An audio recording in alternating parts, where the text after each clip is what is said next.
Hello guys, welcome back to this channel.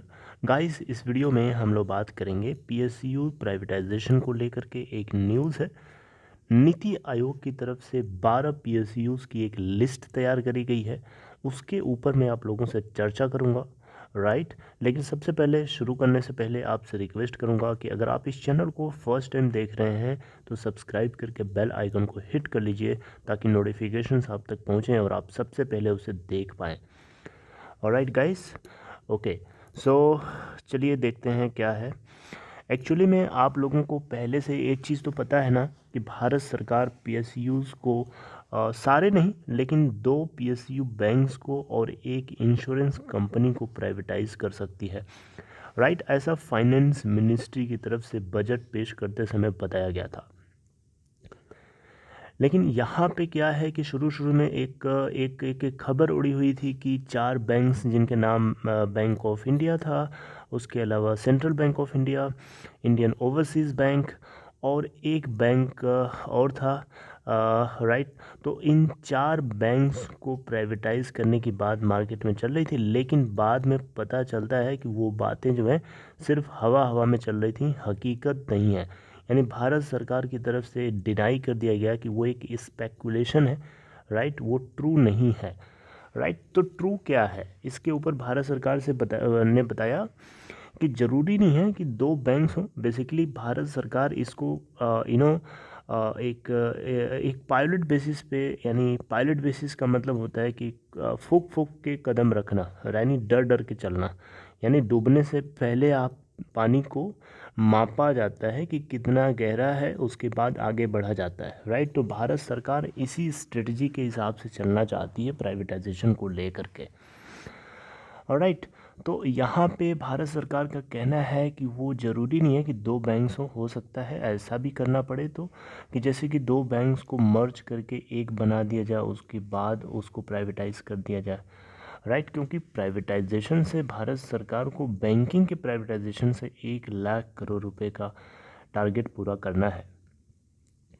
तो इसको लेकर के बहुत सारी बातें चल रही थी मार्केट में, अलग अलग बैंक्स के लोग नाम निकाल रहे थे। लेकिन यहाँ पे सेंटर की तरफ से नीति आयोग को ये जिम्मेदारी सेंटर ने दिया था कि वो ऐसे कुछ पीएसयूज़ की लिस्ट तैयार करे, राइट। ऐसे कुछ पीएसयूज़ की लिस्ट तैयार करे जिनको वो प्राइवेटाइज किया जा सकता है, या जिनको प्राइवेटाइज या जिनको मर्ज करके प्राइवेटाइज किया जा सकता है, राइट। तो इसी प्रोसेस को या इसी काम को पूरा करने के लिए नीति आयोग ने एक 12 पीएसयूज़ की लिस्ट तैयार करके सबमिट किया है भारत सरकार को, राइट।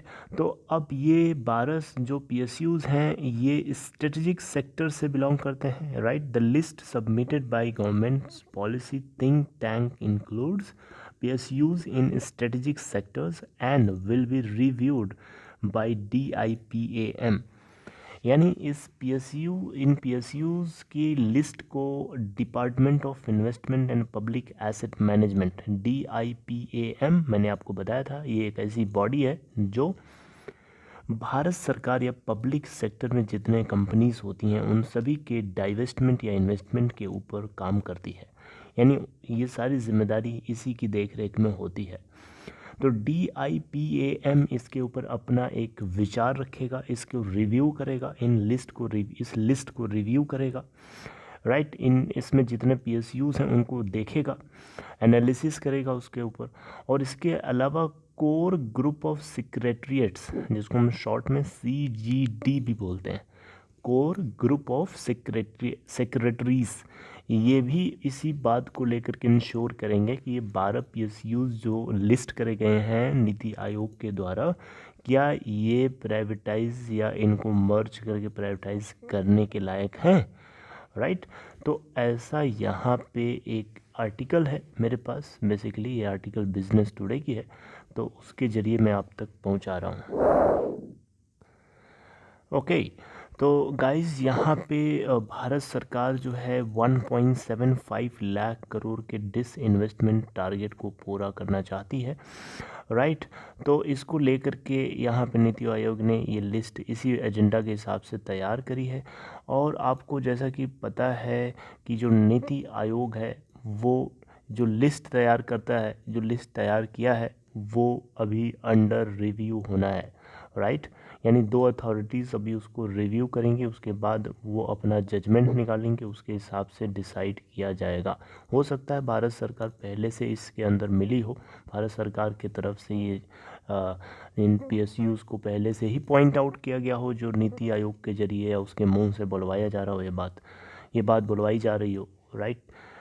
अब इसके बारे में कुछ भी बोलना उतना ज़्यादा अप्रोप्रिएट नहीं होगा, क्योंकि एक स्पेकुलेशन हो जाएगी ना।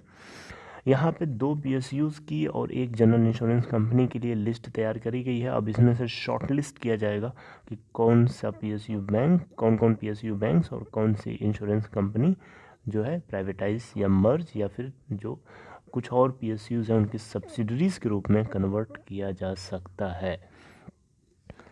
ये जो स्ट्रेटेजिक सेक्टर्स मैंने आपको बताए हैं, भारत सरकार या सेंट्रल गवर्नमेंट इसमें कम से कम अपना स्टेक रखना चाहती है। It wants to keep a bare minimum presence, right.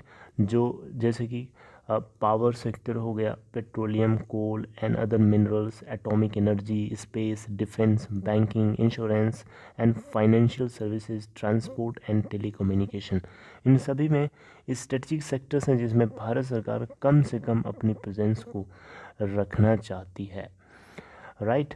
तो अभी मीनवाइल पब्लिक सेक्टर एंटरप्राइजेज जो हैं ऑटोनॉमस ऑर्गेनाइजेशन की तरफ फंक्शन कर रही हैं। Regulatory authorities, trusts and development financing institutions जैसे कि FCI यानी food corporation of India and AAI यानी airports and authority of India, ठीक है, इन सभी को पॉलिसी से बाहर रखा गया है। They have been kept out of policy, right. तो पीएसयूज जो नॉन स्ट्रेटजिक सेक्टर्स जैसे कि स्टील एंड हॉस्पिटैलिटी हैं, या तो उनको प्राइवेटाइज कर देगी गवर्नमेंट, भारत सरकार पूरी की पूरी तरीके से, या फिर उनको बंद कर दिया जाएगा। इन दोनों में से कोई ना कोई ऑप्शन है। और स्ट्रेटेजिक सेक्टर्स में अपनी प्रेजेंस को मिनिमम से मिनिमम रखने की सरकार कोशिश कर रही है या करेगी आने वाले नेक्स्ट कुछ मंथ में। ऑलराइट गाइस, सो ये एक अपडेट थी जो पीएसयूज़ को लेकर के लिस्ट तैयार करी है नीति आयोग ने, उसके ऊपर एक छोटी सी वीडियो के जरिए आपको बताने की कोशिश थी। आई होप कि ये पॉइंट्स आपको क्लियरली जो है समझ में आ गए होंगे। बिजनेस टुडे की एक आर्टिकल के जरिए मैंने ये बात बताने की कोशिश करी है। सोर्स जो है न्यूज़ का वो आपको बताना ज़रूरी है, ठीक है। So I hope you like it guys. इस तरीके की इन्फॉर्मेशन आपको मिलती रहती हैं, मैं आपको कंटिन्यूअस बताता रहता हूँ। कुछ भी इसके ऊपर मुझे पता चलता है नया, कुछ भी नया पता चलता है, राइट। तो वैसे बहुत सारी चीज़ें आती रहती हैं, लेकिन कई बार क्या होता है कि रिपीटेड चीज़ें आ जाती हैं, राइट। तो उसको बताने का तो कोई सेंस नहीं बनता, लेकिन उसमें कुछ नया होता है जो पहले कभी नहीं बताया होता है, तो उसको कोशिश करता हूँ कि आप तक कवर करके बता सकूँ, right? So if you want to support me, then you can like this video, and if you want to share to anybody to whom you are in contact, then please do so and let them know also regarding this. All right, and lastly I would like to request you ki if you are new here, and then make sure to subscribe. And if you are interested to open Demat or trading account, then there is a link in description box of this video. Click on that link to open your account in Upstock. See you next time guys. Till then, take care of yourself.